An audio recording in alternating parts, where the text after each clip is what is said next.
तो ये आया है कि जो ये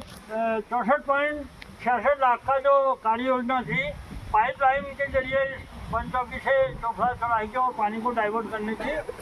तो उसके क्रम में जो संख्या जो निविदा आई और एक ठेकेदार द्वारा निविदा दी गई और वो भी उन मानकों में तकनीकी मानकों के अनुरूप सक्षम नहीं पाया गया, इसलिए वो निविदा निरस्त हो गई।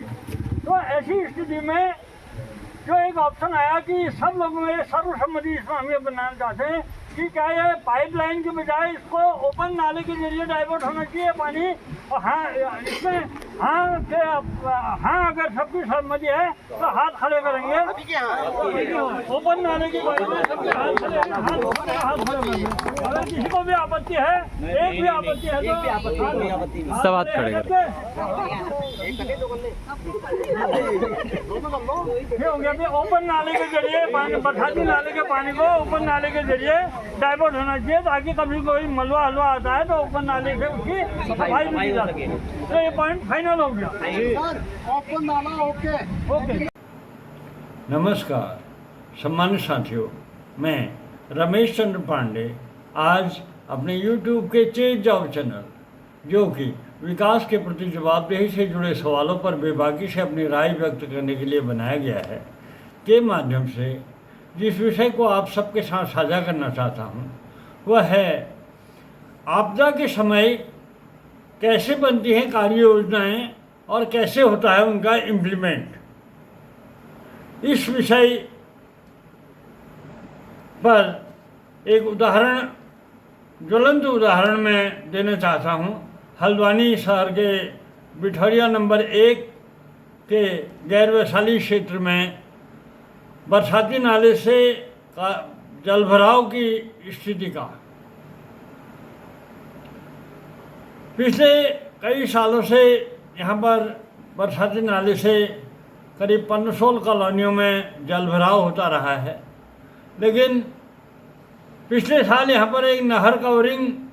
के बाद पहले तो बरसाती नाले का पानी नहर में समा जाता था, लेकिन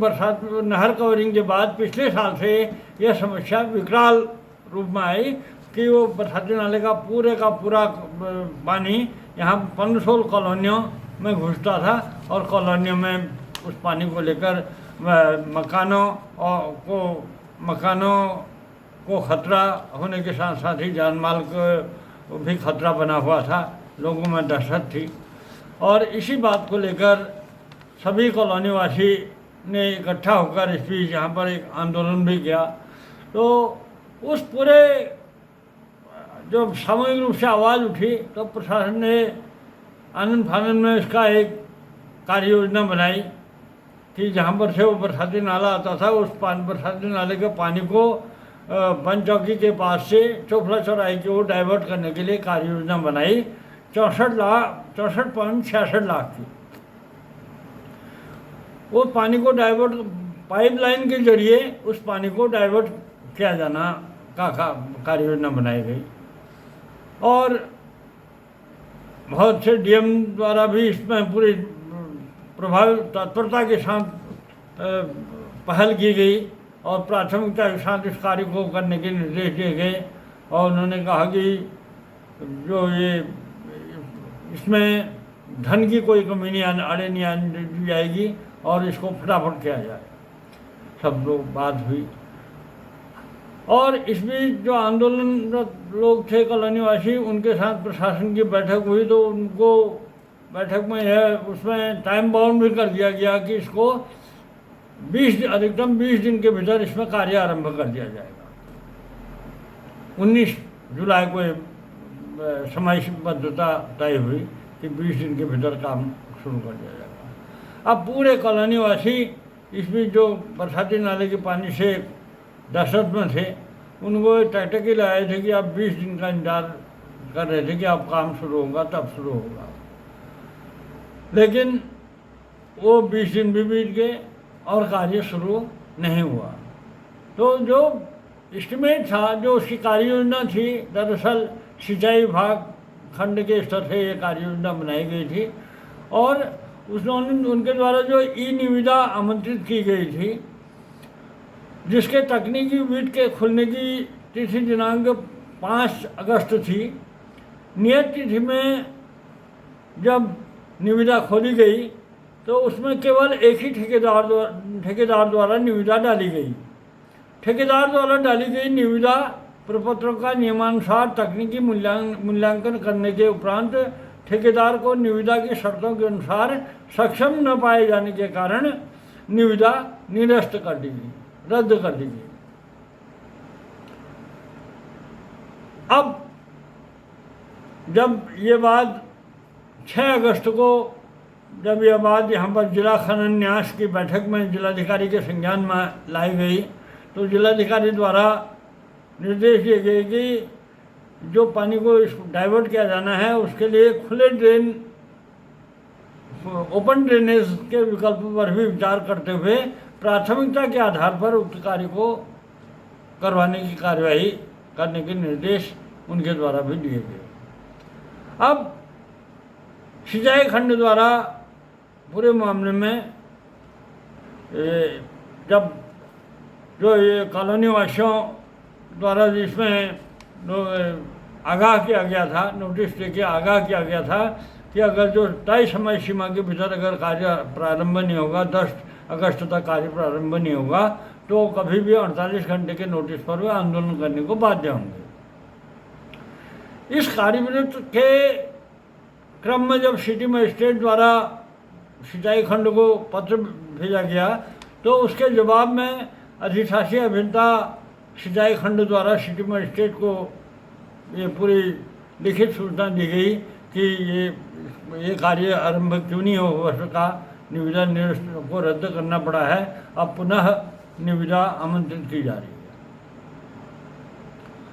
अब बात यह है कि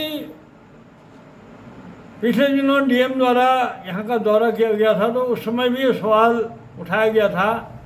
कि जो कार्य योजना आप द्वारा बनाई गई है पाइपलाइन के जरिए उस पानी को बरसाती नाले के पानी को डाइवर्ट करने की जो कार्य योजना है, क्या उससे वो पूरा का पानी डाइवर्ट हो जाएगा?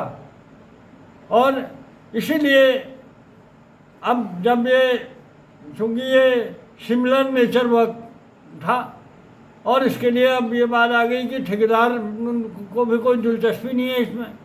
और जो मात्र एक ठेकेदार द्वारा निविदा डाली गई वो भी उसके लिए एलिजिबल नहीं पाया गया। अब सवाल यह है कि अब जब पुनः ये निविदा आमंत्रित करने जा रहे हैं तो क्या गारंटी है कि दोबारा जो निविदा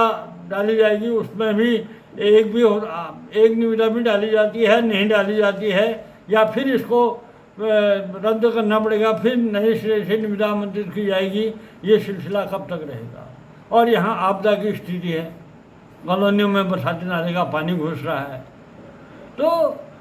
किस ढंग से कार्य योजनाएँ बनती हैं और किस ढंग से उसका इम्प्लीमेंट होता है। अब जो इसको डाइवर्ट करने की जो कार्य योजना थी, जो 19 तारीख को जब ये 19 जुलाई को जब ये तय हुआ, समयबद्धता तय हुई और इसके चिन्हीकरण के लिए तय हुई, तो उस समय भी चिन्हीकरण तो कर दिया गया, लेकिन जो कार्य योजना की सीमा में जो चिन्ह अतिक्रमण के मामले आ रहे थे उनमें चिन्हीकरण तो हो गया, लेकिन अभी तक किसी को नोटिस नहीं दिया गया है। तो ये तमाम बातें हैं, इससे सब लोगों में एक बड़ी निराशा है जो आपदा से प्रभावित हैं, जल भराव से प्रभावित हैं, जिनके मकानों को खतरा है। बरसाती जब नाले का पानी जब कॉलोनियों में आता है तो उस समय जो दहशतपूर्ण स्थिति होती है उससे पूरे कॉलोनी वासियों में इस पूरे मामले को लेकर निराशा है। आज इस पूरे मामले में जब बैठक हुई तो सब ने एक स्वर से कहा कि जब ये पाइपलाइन के जरिए इस पानी को डाइवर्ट करने का जो कार्य योजना थी वो फुल प्रूफ नहीं थी, उसको फुल प्रूफ नहीं बताया गया, और इसको फुल प्रूफ कार्य योजना बनाने के लिए इसको ओपन ड्रेनेज के जरिए ये कार्य डाइवर्ट करने की बात एक स्वर से सबने उठाई। तो और अब देखने वाली बात ये होगी कि कब इस पर आगे क्या एक्शन होता है और कब ये पूरी कार्यवाही होती है। यूँ तो इतना तो तय हो गया है कि इस पूरे मामले में जिस ढंग से जो भी कुछ हुआ अभी तक एक्टिविटीज़, सबका ध्यानाकर्षण इस मामले की ओर, इस संवेदनशील इशू की ओर हुआ है और सबने अब एक माइंड मेकअप कर लिया। जब यहाँ के डीएम द्वारा माइंड सख्त निर्देश दिए गए हैं कि इसको तत्काल टॉप प्रायोरिटी के आधार पर किया जाए और अब सभी अधिकारी इस ओर सजग हुए हैं और अब जो नेक्स्ट स्टेप पर इस पर जो भी कार्रवाई होगी उसको आप सबके साथ साझा किया जाएगा। और आज की बैठक में यह भी तय हुआ कि अब जब ये पूर्व में जो समय सीमा निर्धारित हुई थी कार्य की शुरू करने के लिए वो नहीं हुई, तो अब नए सिरे से समयबद्धता तय की जाए और जल्द से जल्द इस कार्य को प्रारंभ कराया जाए। आगे इस पर जो भी डेवलपमेंट होगा उसे आप सबके साथ साझा किया जाएगा। तो इस पूरे मामले में बात यह आती है कि मुझे रहे गाँव गाँव बिराओ हरी खेल, हमारे कुमाऊनी में एक कहावत है, वैसी ये है। जो आपदा से प्रभावित हैं वो उनके लिए ये कहावत बिल्कुल सटीक बैठती है